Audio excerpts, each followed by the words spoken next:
ಭಾರತೀಯ ಜನತಾ ಪಕ್ಷ ಮತ್ತು ಜಾತ್ಯತೀತ ಜನತಾದಳದ ಎರಡೂ ಪಕ್ಷದ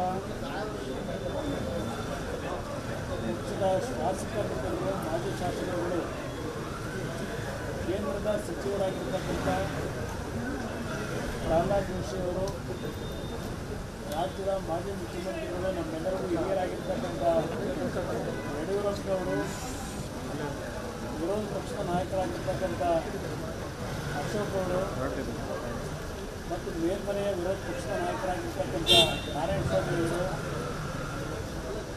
ಎಲ್ಲ ಇವತ್ತು ಸಭೆಯಲ್ಲಿ ಭಾಗವಹಿಸಿ 3ನೇ ತಾರೀಕಿನಂದು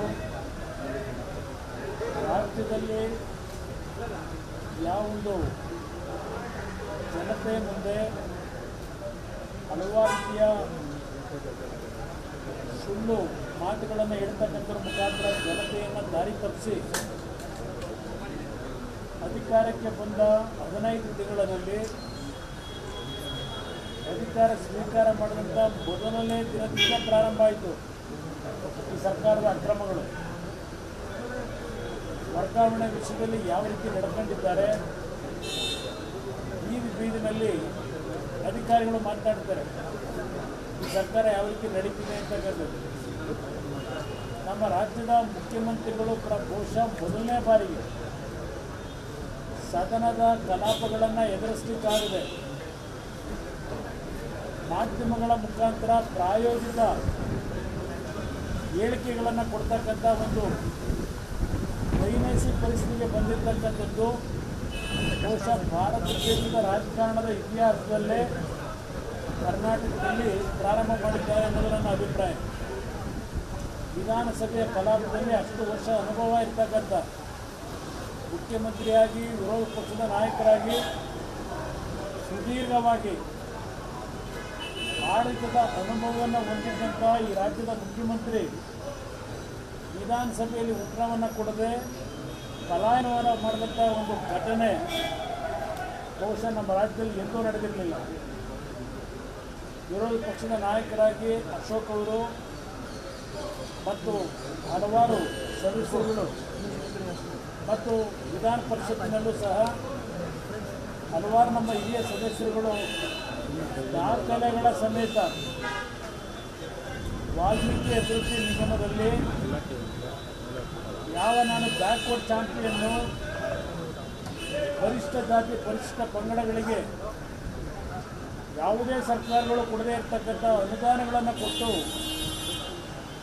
ಅವರೆಲ್ಲರಿಗೆ ರಕ್ಷಣೆಯನ್ನು ಕೊಡ್ತಕ್ಕಂಥ ಮಾತನ್ನು ಹೇಳಿದಂಥ ಮುಖ್ಯಮಂತ್ರಿ ಆ ಪರಿಶಿಷ್ಟ ಜಾತಿ ಪರಿಶಿಷ್ಟ ಪಂಗಡಗಳಿಗೆ ಮೀಸಲಾದಂಥ ಹಣವನ್ನೇ ಈ ಸರ್ಕಾರದಲ್ಲಿ ಲೂಟಿ ಹೊಡೆಯತಕ್ಕಂಥ ಕೆಲಸ ಏನಾಗಿದೆ ಅದರ ನಾಯಕತ್ವವನ್ನು ಅವರೇ ವಹಿಸಿದ್ದಾರೆ. SITಯ ತನಿಖೆಗೆ ಕೊಡ್ತೀವಿ ಅಂತಕ್ಕಂಥ ಮಾತನ್ನು ಹೇಳಿ ಯಾರನ್ನು ರಕ್ಷಣೆ ಮಾಡಲಿಕ್ಕೆ ಹೊರಟರು ವಿಧಾನಸಭೆ ಕಲಾಪದಲ್ಲಿ ಯಾವ ರೀತಿ ಉತ್ತರ ಕೊಟ್ಟಿದ್ದಾರೆ. ಬಹುಶಃ ಮೊದಲನೇ ಬಾರಿಗೆ ಉತ್ತರವನ್ನು ಕೊಡ್ತಕ್ಕಂಥ ನೈತಿಕತೆ ಕಳ್ಕೊಂಡಂಥವರು ಯಾರೋ ಬರ್ಕೊಟ್ಟಂಥ ಪುಟಗಳನ್ನು ಓದ್ತಕ್ಕಂಥ ಒಂದು ದಾಖಲೆ ಒಬ್ಬ ರಾಜ್ಯದ ಮುಖ್ಯಮಂತ್ರಿಯಿಂದ ಪ್ರಾರಂಭ ಆಗಿದೆ ಅಂತಕ್ಕಂಥದ್ದು ನಾವೇನು ಕಂಡಿದ್ದೇವೆ. ಮೈಸೂರಿನ ಮೂಢ ಹಗರಣ, ನಾವು ಮುಖ್ಯಮಂತ್ರಿಗಳ ಧರ್ಮಪತ್ನಿಯವರು 15 ಸೈಟ್ ತಗೊಂಡಿರೋದಕ್ಕೆ ನಮ್ಮ ತಕರಾರಿಲ್ಲ, ಇನ್ನೂ 35 ಸೈಟ್ ತಗೊಳ್ಳಿ, 50 ಸೈಟ್ ಮಾಡ್ಕೊಳ್ಳಿ, ನಮ್ಮ ತಕರಾರಿಲ್ಲ ಮುಖ್ಯಮಂತ್ರಿಗೆ ಹೇಳ್ತಕ್ಕಂಥದ್ದು. ಈ ರಾಜ್ಯದಲ್ಲಿ ಕಾನೂನಿನ ವ್ಯಾಪ್ತಿಯೊಳಗೆ ಅವರವರದೇ ಆದಂಥ ಒಂದು ಆಸ್ತಿ ಗಳಿಕೆಯನ್ನು ಕಾನೂನನ್ನು ಮೀರದೆ ಮಾಡಲಿಕ್ಕೆ ಈ ಸಂವಿಧಾನದಲ್ಲಿ ಅಂಬೇಡ್ಕರ್ ಅವರು ಅವಕಾಶ ಕಲ್ಪಿಸಿಕೊಟ್ಟಿದ್ದಾರೆ. ಯಾವ ಅಂಬೇಡ್ಕರ್ ಬಗ್ಗೆ ಭಾಷಣ ಮಾಡ್ತಕ್ಕಂಥವರು ಈಗ ಹೇಳ್ತಾ ಇದ್ದಾರೆ, ನಾನು ಒಬ್ಬ ಹಿಂದುಳಿದ ನಾಯಕ, ಹಿಂದುಳಿದ ವರ್ಗಕ್ಕೆ ಸೇರಿದವನು ಅಂತಕ್ಕಂಥ ಹಿನ್ನೆಲೆಯಲ್ಲಿ ಅಸೂಯೆಯಿಂದ ನನ್ನ ಮೇಲೆ ಈ ರೀತಿ ಅಪಪ್ರಚಾರ ಮಾಡ್ತಾ ಇದ್ದಾರೆ ಅಂತ ಏನು ಹೇಳ್ತಾ ಇದ್ದಾರೆ. ಆ ಭೂಮಿ ಯಾರ್ದು ಅಂತಕ್ಕಂಥದ್ದನ್ನು ನಮ್ಮ ಪ್ರಶ್ನೆ ಇಲ್ಲಿ 1990 ಬಾರಿ ಹೇಳಿದ್ದೇವೆ. ಈಗ 92ರಲ್ಲಿ ಪ್ರಾಥಮಿಕ ಹಂತದ ಅಧಿಸೂಚನೆ ಆದಂಥದ್ದು 97ರಲ್ಲಿ ಯಾವೊಂದು ಅಂತಿಮ ಅಧಿಸೂಚನೆ ಆಗಿದೆ